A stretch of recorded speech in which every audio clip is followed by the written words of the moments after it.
Welcome back to another build order guide. Epic music intro for the win. Wasn't planned, just kind of happened that way. Recently my ladder has been brutal to me in PvP. Yesterday I was down to 29% in PvP, and I spent about I would say the better part of the 1 week really working on my PvP and just sparring a lot with other Protoss on the ladder in my guild, in my clan. And then I started learning what to scout and how to defend it, and if it's not happening, you know, if there's nothing really going on, then you can just kind of continue forward with your build. And yesterday I had a really good match in a tournament. I played against Clutch Hank Protoss. So I want to take you through this replay today and kind of talk about my PvP. And I have played 5 PvPs today on the ladder, and I have won each one of them. So it seems like I am improving. Jeez. Alright, so this is going to be a Stalker Sentry expand from it's basically what Zest does. I'm just going to put it on my camera and kind of talk through what's going on and what I'm thinking about during this. But first, my goodness, we're going to turn down the music just slightly. It is booming. Alright, there we go. So, the opener of this build is you get 2 gas, 2 gates, cybernetics core out as soon as you can, and then at 28 supply, that's when you make your very first decision. So until this point, the only thing that he could possibly be doing is cannon rush, but you'll see I'm going to scout that as well. So to show you when the first real danger for a cannon rush has come. So this probe right here, after I open up my second gas, I'll put the build order in the description below so you can follow what I'm doing, but basically at this, when I open up the gas with the second gas, I take that probe and I drop this gate, and then I send it across the match to mine. Now right here, one quick thing, if we're looking at cannon rushes here, the first pylon for both of us is always going to go down to the main base for any reasonable Protoss build. And then even if he goes straight into Forge after this, that Forge takes about as long as your gateway. So you won't be seeing any cannons down until this is finished. At this probe here, you'd want to scout kind of down over in this area once to see if there's going to be a cannon. I got hit with that one time after this game. I ended up cleaning it up, but from now on I always send this probe down to this corner here first, then I send it across the map to mine one of his mineral patches. So one little thing I didn't do here is with this probe, after you drop your second gate, walk back to make sure there's no cannon rush, then you walk forward. If there is, you pull 4 workers, pull 4 workers for each thing building. So if there's 1 pylon and 1 cannon, you'll pull 8 workers. Let's see if I can do it. 8 workers. So 8 workers go down to 4 will attack the pylon, 4 will attack the cannon, and then you will use the drone to try to attack your drone. But anyway, back to what's going on. So at this point, I'm just slowly filling my gas with my chrono, and I'm going to get my cybernetics core as soon as my first gate finishes. And I'm going to keep slowly filling up my gas. So this is just a very standard 2-gate expand or 2-gate opener here. So 22, this second pylon is really important to take. So I'll show you what I'm going to be looking for when I go into his base, and we'll pause it. So I've talked about this in a couple of videos right now, but the first thing you really want to scout when you go into the enemy's base is 2 pylons. Because right now you should both be about 20 to 23, 24 supply maybe, depending on how long this map is. He has not been chronoing. He's got almost 200. He's probably chronoed once on his chrono, but I have used both of my chronos on workers, and I'm going to keep doing that because this is what Zest does. but I see that he has 2 pylons, so I know that there's not a pylon out on the map. So the next thing I want to know is what tech he is taking and when he is going to expand. So that's what I'm thinking about after this. So again, and I see he's got two pylons, and it's just a cyber. So I'm like, okay, we're fine. We're gonna keep going into my build. So what is that? It's going to be Stalker Sentry, and then we're going to get Cybernetics Core. Then this worker, the 24th worker, is going to drop a pylon down on the low ground. Now, I have my probe over in here just kind of running back and forth, because I know he should have 1/3 pylon coming down soon, but his tech, that 3rd pylon isn't going to be finished by the time he's going to get enough gas to drop a tech building. So I want to stay in range of both of his pylons so I can see if he's dropping any tech, and if it's going to be a Stargate, is it going to be Robo, is it going to be a Twilight Council? I want to see what's going on. So back to my side. So I get the 28 pylon, and then I hold the probe there. I want to get my Stargate out first. So mine is a Stargate expand. It's a little more aggressive, but I see that there's no probe going down on my opponent's side either right now, so I'm not really worried. Now, as soon as I drop my Stargate, this is one kind of important point that I'm going to check. So I'm going to drop my Nexus here at 400 supply, or 400 minerals, there it is. And now I'm going to go check back to see what's going on. Now, this is important. That scout right there was, I dropped my tech, and I have 3 pylons now. So I'm afraid of a proxy, because I don't know where his 3rd pylon is. So I'm going to take this probe around a little bit to try to find a 3rd pylon and to see if he's doing any tech. But I haven't seen any units jump out at my probe yet, so I know that there's nothing necessarily coming across the map now. So I'm taking my 2 units and I'm looking for a proxy in my 3rd. Right here. I'm also checking up to here. So I'm just trying to see if there's some kind of proxy around a little bit. This might not be the best click spot. I should really be checking down farther to here. But just so you can kind of get an idea of what I'm thinking about. So let's continue forward. Now at this point I'm going to start 2 more Stalkers as soon as I can. But I really want to see what he's doing. So I'm looking for... I see he's got 4 gates. So I'm understanding, okay, he probably can't afford... He probably can't afford a lot of tech. So I get hit there. I don't know what's going on. But... right now, I'm still not super worried. So right off the bat, we're going to go start Phoneix. Then we're going to get another Pylon, and we're going to get a shield battery. This is always in my build here. So Pylon, and then we're going to get a shield battery right at the front, right at the ramp. And then I'll have 2 Stalkers, a Sentry, and a shield battery. We're going to get another... Okay, so this is kind of a mistake here. That should have been a hallucination. I should have gone hallucination, but I usually go hallucination, oracle. And I didn't have it selected properly, so I hit the wrong button, and then I just used the guardian shield. So this should be actually a hallucination that I'm going to send across the map to keep my Phoneix at home for now. In case there's something coming up the ramp, I want to be able to pick up one of his Stalkers or something. I've got 1 lift right now. So this was one mistake. So because I screw up my click on the hallucination, I do send my Phoneix out right now. So I will show you. I kind of go, whoops, well, okay, we've got no other choice. Now usually this is kind of when you're depending on this scout over here is when you get your first decision. So right here, let's look at the minimap. I see that he has got a second base. So I know this isn't any kind of 1 base all in or anything like that. So I'm kind of already feeling safe about this. So let's continue forward. That's my first scout. I don't want to lose the Phoneix. I just wanted to see, does he have a second?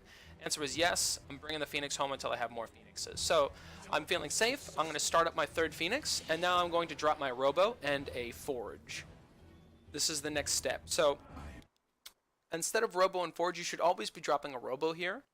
But if you see him starting to really come across with a lot of pressure, you can skip the Forge and get another gate, so you have more units. This is one of the first kind of convergence points that you're going through. And I'm going to wait until I have 3 Phoneix to go across the map and start harassing his probe line. So there is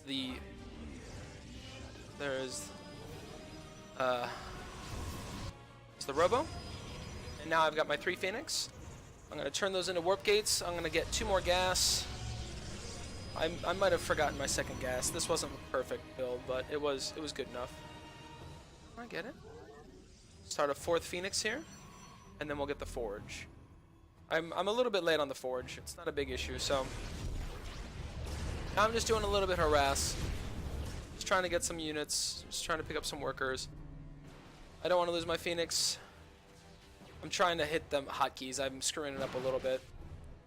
My hotkeys are a little bit screwed up at this point, so I messed it up a tad, but I didn't lose anything, so it's not a big issue. Now, I leave the Phoneix down in the attack path so I can see if they're moving out.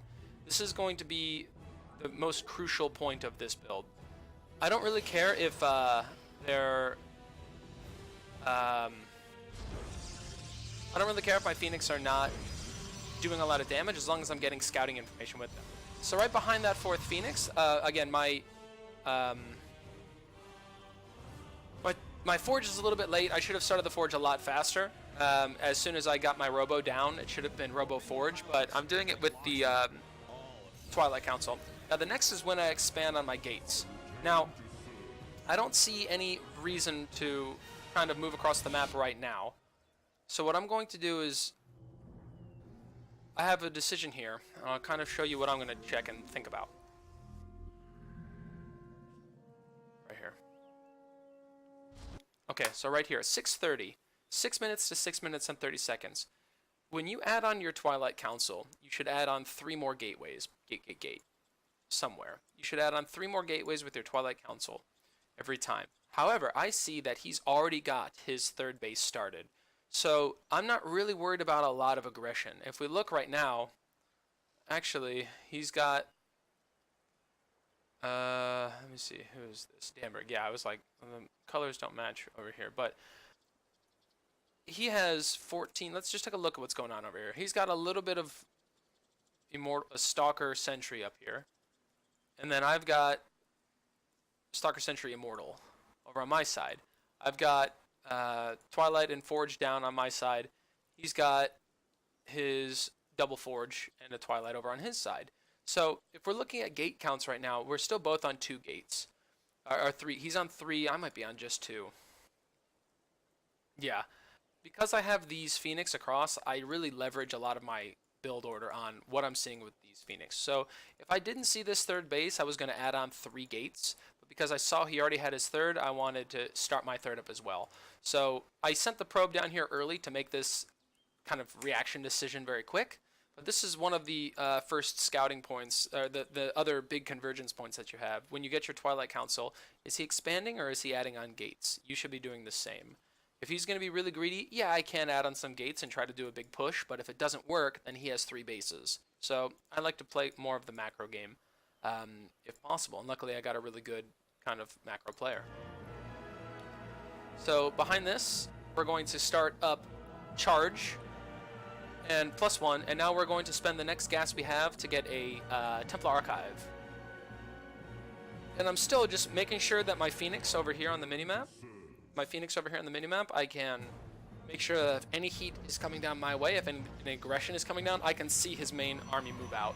I should move them up a little bit closer, or have maybe them spread out a little bit, but maybe like 1 up here, 1 up here, and 2 in the middle. But it doesn't really matter. This is the main... If he wants to come and kill me, he's probably just going to move straight across at this league. So, thinking ahead. So now I'm starting to add on my gates.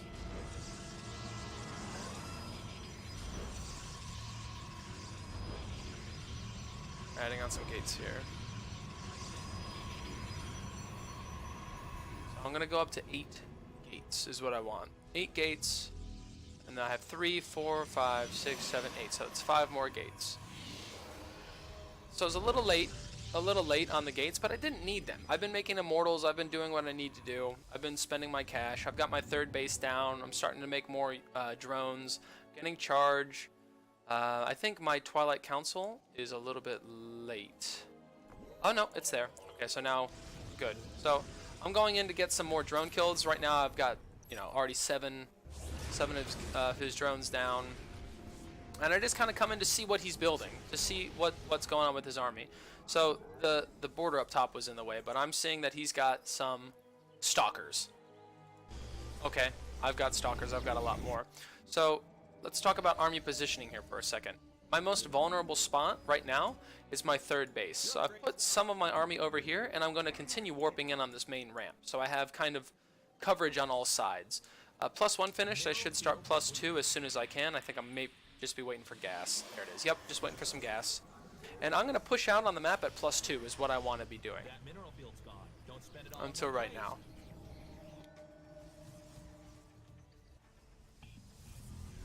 So I'm getting a little bit greedy. I'm taking a look to see if he has his fourth, and it doesn't look like it. So I understand that this is kind of a risky move right now. Like I'm putting a lot of economy down on this game, but I'm not seeing him move out. I've got a lot of his workers killed. I've killed 11 of his workers, so I know I'm ahead. This is actually really greedy of me. It's very dangerous for me to take that fourth, but I like getting up to like 75 or 80 workers when I play PvP. I'm already at 64. It's not the fastest path to 64, especially since I expand out so late.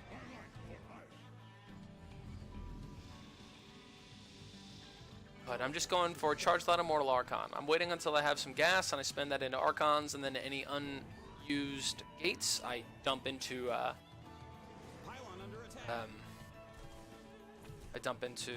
Zealots. So this Zealot, I see, when I get over there, I see he has 1-1.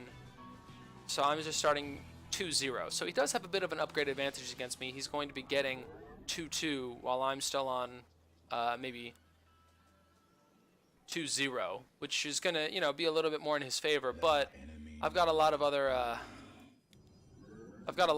advantages right now. So still, I'm not really seeing a lot of move out. I've got enough Phoenix. I've been slowly adding on Phoenix and such like that. Seeing what he's got. Going to kill more workers.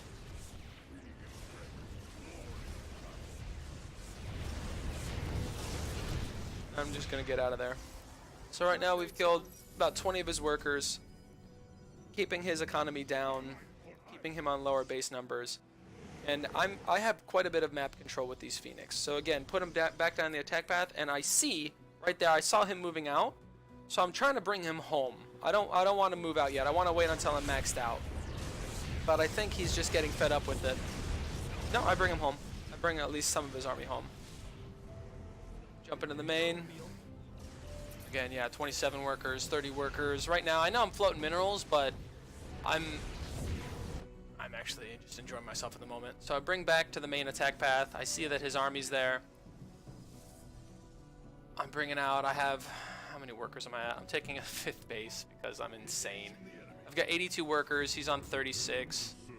So, yeah, I'm going to take, 1, 2, 3, 4, I'm going to take a 5th base. Sorry, I'm working on getting my 5th base, but I'm just making Charge That Immortal Archon behind this. I'm going to get +2. +2 just finished. So I'm going to get +3. I should be moving out right now, but... You can't warp in there. Okay, yeah, I'm just about to move out right now. So I get +2, and then I move out.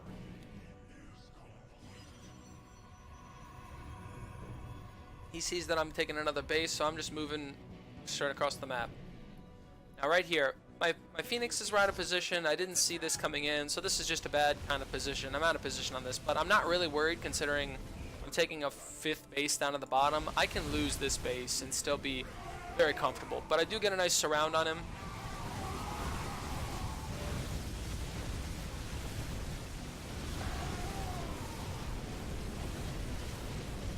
There it comes.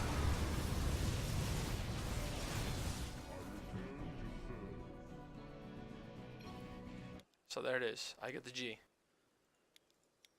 GG. So let's take a look. Let's kind of recap about this. So the whole build revolves around getting a couple Phoenix, about 3 Phoenix at the beginning, 3 to 4 Phoenix at the beginning, getting across and getting some map control and some map vision over here. While you're doing this, you're preparing for an attack with Sentry Stalker, because you're going to be, you know, kind of, you want to be able to defend your second Nexus as much as possible. So you open up with 2 gate 2-gate cybernetics core, then Stargate, expand. See what he's doing. If it looks funky, instead of expanding, you can do 2 more gates, and you can all in them with Stalkers or something like that. That's fine. Next is you're going to get your Robo. As soon as you start your 3rd Phoenix, and you've got 3 Phoenixes started, your 3rd one started, you drop your Robo. Then you get your Forge much faster than I do, so you don't have a really, really late +2 timing. Then, as soon as you get your first Immortal and you start +1, you're going to get your Twilight Council, and then you should have 3 Phoenix. You should have been doing some damage across the map, taking some workers, trying to pick off what you can. But you should be saying, is he going to take a 3rd base? Now, a lot of times you don't need to take this 3rd, especially if you've been doing really well with your Phoenix. You're going to force him into an all-in, and then you just go, okay, 3 more gates, boom, boom, boom, and then you're up to 5 gate versus maybe 2 gate, or he's doing 8 gates. But by this time, you should have a couple Immortals out. You should have some Phoenix so you can pick up his Immortals, do that damage. You have +1 started, so you just kind of wait until the it blows over, then you go and take your 3rd. If he's not doing anything super aggressive, you could take your 3rd as soon as you drop your 3 gates after the Twilight. And as soon as you start your charge, you're going to want to get your Templar Archives. During this time, make sure that you're getting some sentries and stuff like that so you have some defense if you're floating a lot of gas. And then as soon as you get your Templar Archives, you add on 3 more gates, up to 8. So you have a total of 1, 2, 3, 4, 5, 6, 7, 8. 8 gates. And spend your gas into Archons. Spend your minerals into Zealots, Pylons, and Drones. And then always make sure that you're chronoing your +2 and your Immortal production. And as soon as +2 hits, move across the map. And GG. So this is the build that I've been doing. It's a little bit more APM intensive, but I'm only running about 117, 128 as my average right now, so it's not undoable. I'm not trying to spam too much or do anything really ridiculous with it, but I think this is a really powerful build thanks to our good pro friend Zest. So hope you enjoyed it, and I will see you in the next one. Thanks for watching.